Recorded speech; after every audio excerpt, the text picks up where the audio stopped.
किसान सम्मान निधि और गरीबों को कॉलोनी और बहुत सारी योजनाएं ऐसी बात सरकार लगातार उनको लाभान्वित कर रही है। क्या बात कभी दे पाते? 14 पहले कोई किसान पाता था? 14 के पहले हवाई जहाज नहीं उड़ते थे, रेल की पटरियां नहीं बिछी थी, 14 के पहले नहर नहीं खुदी थी, बसें नहीं चलती थी, सब 14 के बाद। बाबरी मस्जिद स्थापित हुई, ठीक है ना। बनारस में ज्ञानवापी मस्जिद स्थापित हुई, वो इनको खाने के लिए दे रही थी। हज हाउस बना, करोड़ों रुपए लगे हज हाउस बनाने में, वो खाने के लिए दे रहा था।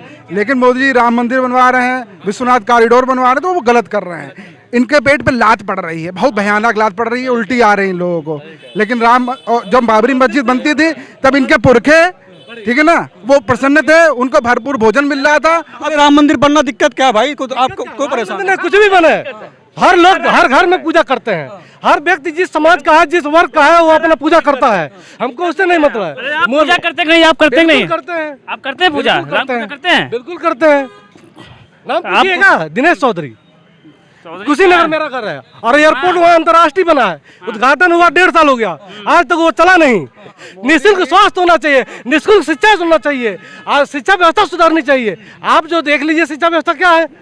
आप जो आप ये गरीब धर्म को राजनीति से अलग रखना, गरीब धर्म को राजनीति से अलग रखना। जी जी, इन सबको धर्म के और जात के आड़ में छुपा करके अपना फिर से सरकार बनाने की कोशिश में है।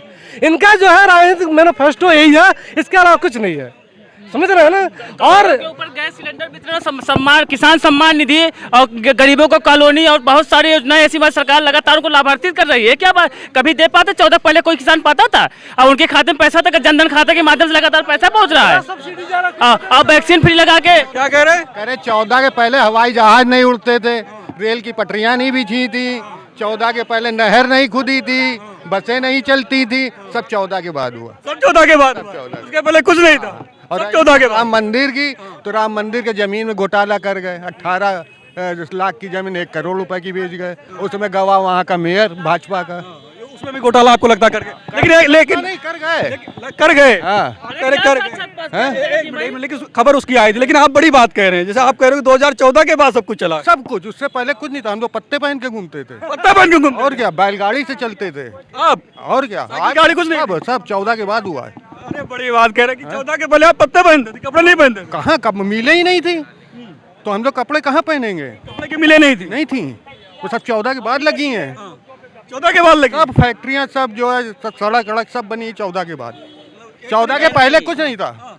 एक तरीके से आप इस तरीके से तंज कस रहे हैं, लग रहा है। बड़ा तंज कस रहे हैं। नहीं, सही बात बताया। सही बात है। और क्या, 14 के पहले कुछ नहीं था देश नहीं में। था। पटरियां भी नहीं थी, बसें भी नहीं थे, हवाई जहाज भी नहीं उड़ते थे, कपड़े भी नहीं पहनते थे, फैक्ट्रियाँ भी नहीं थी। कपड़े तो थे ही, मिल तो था ही नहीं। अब इस सरकार में मिल आया है, सब 14 के बाद हुआ है। इसके पहले मिल था नहीं। हाँ,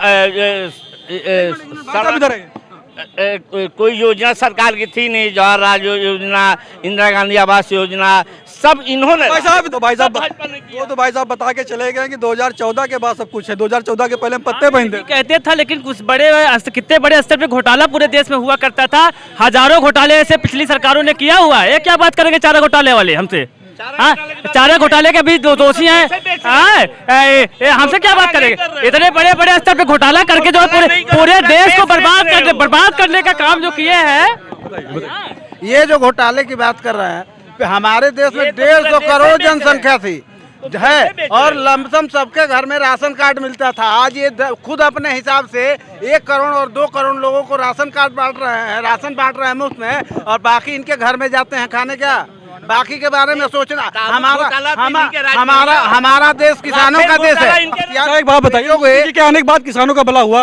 अब तो हाँ, हुआ नहीं। 50 किलो की यूरिया 40 किलो में हो गई। 100-200 रुपए का मिलने वाला सामान 700-750 में मिल रहा है। अब ये मोदी जी का आने से यही तो सबसे बड़ा भला हुआ। एकदम अनियंत्रित रूप से एक वर्ग के हाथ में पूरा भारत चल रहा है, और एक बार मोदी जी और आ गए गलती से, तो मुश्किल से सिर्फ 4-6 लोग मिलके इस देश की तहस नहस खटिया खड़ी न कर दिए। आप कह रहे हो कि यूरिया महंगी हो गई, कह रहे हो भला हो गया किसानों का? अरे अब ये लोग कह रहे हैं, ये लोग कह रहे हैं भाई। ये लाठी खाते थे तब याद नहीं, जब यूरिया मिलती थी किसानों के लिए लाइन लगा 2-2, 3-3 दिन मिलती थी। कहाँ मिलती थी उस समय? आज इतनी आसानी से यूरिया लोगों को खाद प्राप्त हो पाई, पहले प्राप्त कैसे नहीं मिल रही है? कहाँ मिल रही है, कहाँ मिल रही है? सुनिए, ये बता रहे हैं, सुनिए, अभी 2 महीना पहले जो किसान 20 रुपए किलो गेहूं बेचा है, उसी किसान को मात्र 1 महीने 1.5 महीने के अंदर ये 42 रुपए आटा खिला रहे हैं और बता रहे हैं कि हम भाजपा सरकार है। सुन लीजिए, ये किसानों की आय दुगनी हो जाएगी 2022 तक। ये बताइए, किसानों की आय दुगनी नहीं हुई। हाँ हुई नहीं दुगनी, ये क्या हुई? 20 रुपए का खरीदा किसानों से और 42 रुपए तुरंत किसान को बेच दिया। दुगनी हो गई। तो 20 दूनी 40, तो 42 रुपए ज्यादा हो गए। और क्या, ये भाजपा की गणित है भाई, भाजपा की गणित। अरे दुगनी करा गणित यही है, आपसे ही खाएंगे, आपसे ही लेंगे, आपसे ही वसूलेंगे और फिर आप ही पे ऊपर से लाद देंगे। लीजिए, ये सब आपने किया है, हमने कुछ नहीं किया। भाजपा ने जो भी किया है ऊपर करने वाला काम किया है। फ्री राशन मिल रहा है किसानों को रुपया दे रहे हैं। सुन लीजिए, एक बार गए हैं, ये पता नहीं विदेश में कौन सा ये दौरा किए, क्या किए। हमको लग रहा है विवेकानंद के बारे में ये भारत उतना चर्चा नहीं किया होगा जितना इनके बारे में किया। ये देखिए इनकी हालत, जबकि उन किसानों की आय डबल नहीं हुई। कुछ नहीं, किसान आत्महत्या करने पर मजबूर है आज भी एकदम है, मोदी सरकार में एकदम है। बताइए मोदी सरकार में लगता है आपको किसानों की आय डबल हुई? नहीं, किसानों को आय डबल नहीं हुई, उनकी जो है मेहनताना डबल हो गया किसानों का। हाँ, वो मेहनत करते थे और अब बनिया जो है 2 रुपये का सामान लेके अब 10 रुपये में बेचता है। अब टमाटर जो है 2 रुपये में खरीदेगा, ब्लैक कर लिया गया, अब वो आज 160 में बेचा जा रहा है। तो बनियों की आमदनी दुगनी हो गई। बताइए भाई साहब, बताइए आपको क्या लगता है किसानों का भला सरकार में? किसानों की याद उन्हीं लगती जब ये 10 रुपया 8-9 रुपया किलो आटा चावल खरीदते थे और 7 रुपया किलो धान खरीदते थे उस समय कांग्रेस के जमाने में, तब इनको याद नहीं है। आज धान का रेट पूछिए 70 रुपये दुगना हुआ कि नहीं हुआ है? अभी जाइए आप सीधे, आप दुगने रेट में नहीं बेचना चाहिए। इसका फायदा किसानों को मिल रहा है? कहीं नहीं फायदा मिल रहा भाई, किसान की आय के हिसाब से उनको आय भी तो उनकी बड़ी है ना किसानों की। आपको लगता है कि धान गेहूं अगर महंगा हुआ तो किसानों को कहीं ना कहीं इनकम बढ़ी? बात है, आज चाहे जो भी महंगा हुआ तो किसान की आय नहीं बढ़ रही क्या? तब तो पेट में दर्द काहे हो रहा है? किस मामले में आपने किसान को दिया है? आप जो बता रहे हैं, आप बताइए किस मामले में किसान को आपने राहत दिया है?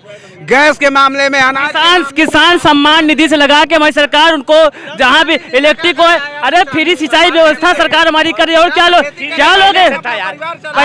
किसान समाज चलेगा, किसान सम्मान निधि से काम होना है, बात कर रहे हैं।